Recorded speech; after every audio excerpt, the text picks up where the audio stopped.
Dry fire has become an increasingly popular method of training amongst a wide variety of shooters ranging from prepared civilians to professionals. Dry fire is one of the best tools we as shooters have available to us because we can use it every single day and not even have to spend a single penny to do it. There are a whole lot of fancy tools and setups available out there, but in my opinion, the best one is the one that you already have, because that's the one that you'll be using and getting used to anyways. Today I'll be showing you how I dry fire and how you yourself can do it as well. Without further ado, let's get started. Alright guys, so when it comes to dry fire, there's two things we're going to want to prioritize. Number one is safety, and number two is developing muscle memory. Alright, and when I say developing muscle memory, I mean good muscle memory, good movements, proper movements, not anything that would be considered as a training scar. Safety is the number one prioritized thing no matter what, whether we're training or whether we're just handling a weapon in general. Safety always has to be number one. First and foremost for me is muzzle awareness. We really got to make sure this thing's pointed in a safe direction at all times, no matter what. And number two is keep the finger off the trigger. Right now, I have a round in the chamber with a full mag because this is my everyday carry gun. But when we do the dry fire, I want to make sure this is all cleared and unloaded. Double check it, maybe even triple check it, just always making sure that my gun is safe to go. Number two, muscle memory. The whole point of dry fire is to make sure that we're developing the proper movements and skills that we would use during live fire. So whatever bad practices we do in dry fire is going to directly translate into live fire. And that's not just talking about the range, we're talking about real life scenarios where that stuff really matters. Alright, so now that we covered the two main things that we want to prioritize in dry fire, we're going to go on and move into the training. So if I have my gun on me, as usual, I'm going to have two loaded mags and then obviously one in the chamber. First thing to do is I'm going to take my mag out. I'm also going to take this one out as well, just so this is my pocket for now. And then always make sure to get that one out of the chamber. Alright, lock that slide back so that we have a cleared gun. Go ahead and reholster that. Now, what you should do, what you want to do here, is take these loaded mags, any live ammunition, and just remove it from the area. So I'm going to go ahead and take these and put it in my truck so that we can do the dry fire. Alright, so now I got my loaded mags and all my live ammunition away from the area, and now my gun is clear. I'm going to double check this by checking down the barrel, down the hole there, and then looking in the mag hole. Now I know for sure my gun is safe and clear, ready to go for some dry fire here. Alright, so what you want to do when you're dry firing, especially for the first time, is you want to go through each of the steps one by one so you really build that muscle memory inside your head. To start the dry fire training, the first thing we want to do is pick a safe area, whether it's in your house or outside somewhere like this, to where we can aim a gun and feel comfortable with it. Okay, that's super important. So I'm out here, I got a good safe direction to point at, that's all set. Next, you want to establish your base and your posture, alright? Because when you go into live shooting, the gun's going to recoil. In dry fire, it's not. So in dry fire, it's hard to account for recoil unless you set yourself up as if you are going to be fighting, alright? So first and foremost, establish a good base, toes pointing forward, no feet hanging out or anything like that. Feet forward, I like a good staggered stance, and then with my core, I like to brace it, not necessarily flex it, brace it, and now I know I'm in a good position in fight mode where I can take on recoil. Now, what you can do, especially if you're at home, is put a piece of tape on the wall or pick out a light switch or a mark on the wall, whatever it may be, and fixate on that with the gun as your target. Alright? And this is super important because we want to make sure that we're getting good at putting sights on target. So find a place on the wall or out here. I got a tree right here that I'm going to fixate on. a spot on the tree specifically to line my sights on. From here, I'm going to make sure my gun is ready to go for dry fire. It's clear.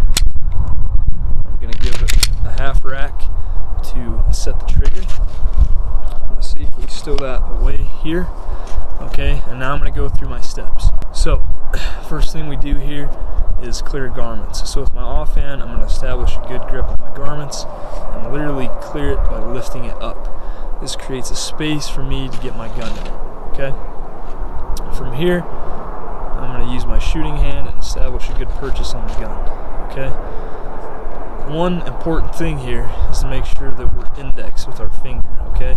So keep that finger down, because when we pull this gun out and expose the trigger, we don't want this finger touching the trigger at all. Okay? So when I pull this out here, you'll see how my finger's indexed already. It just lands like that, because that's how I'm gripping it in the first place, right? Gripping the gun just like this with the 7. So I'm out, it's safely out.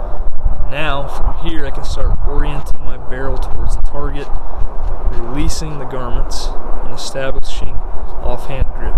Okay? Now from here I can actually put my finger on the trigger, because I may need to shoot from here. Okay? And when I say put my finger on the trigger, I don't mean going to the wall, or definitely not pressing it, just placing it here. Okay? So that I can shoot if I need. From here, I'm going to punch out and find my sights on my target. And now from here, I'm going to find the wall on the trigger. Okay? So now I'm ready to shoot. I'm ready to break a clean shot on target. I'm going to break it, and then I'm going to release the trigger.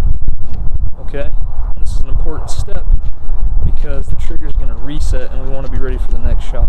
So don't just hold the trigger back. As soon as it breaks, release the finger to mimic the reset. Okay? From here, I'm going to index my finger so that it's off the trigger and safe.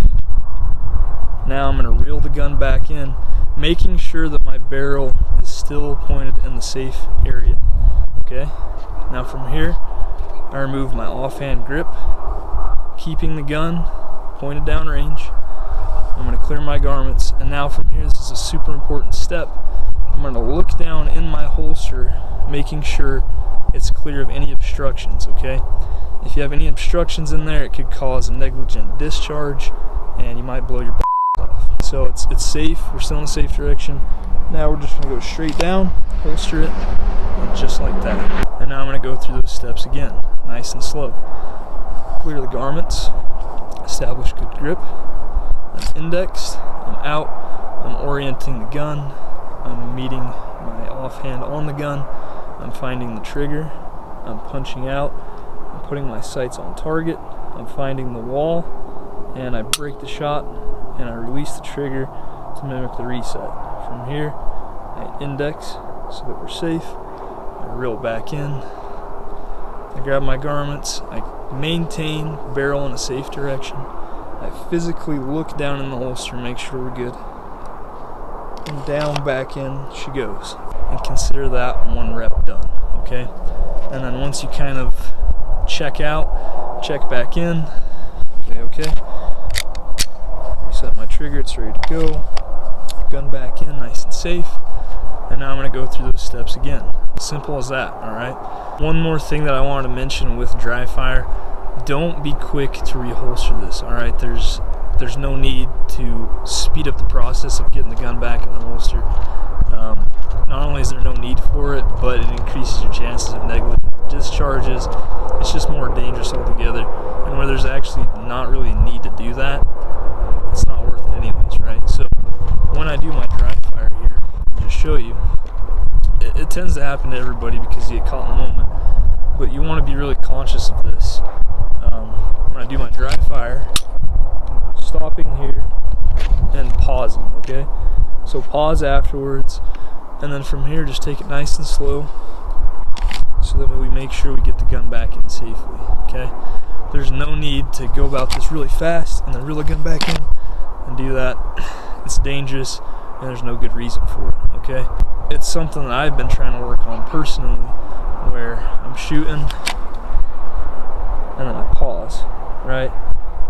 I pause so that I can roll back in slowly and make sure everything is nice and clean. It's just one more safety measure you can have to make sure nothing bad happens, because that would suck. Take your time to do things the right way.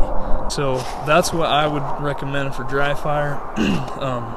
Especially if you're new at this, you'll want to go through this whole process step by step for a really long time. And I mean, do this repeatedly, like 1,000 times over and over. Even though it seems tedious, you really want to make sure you get these steps down, because when the time comes, we want to get a shot off in around a second, which is really fast to do all that steps. Not only just execute it properly, but safely, right? It's all about perfecting the basics. And whoever can perfect the basics becomes a professional. So that's about all I have for now. Hope you guys enjoyed the video and learned something. Leave your thoughts and comments down below, and I'll see you guys next time.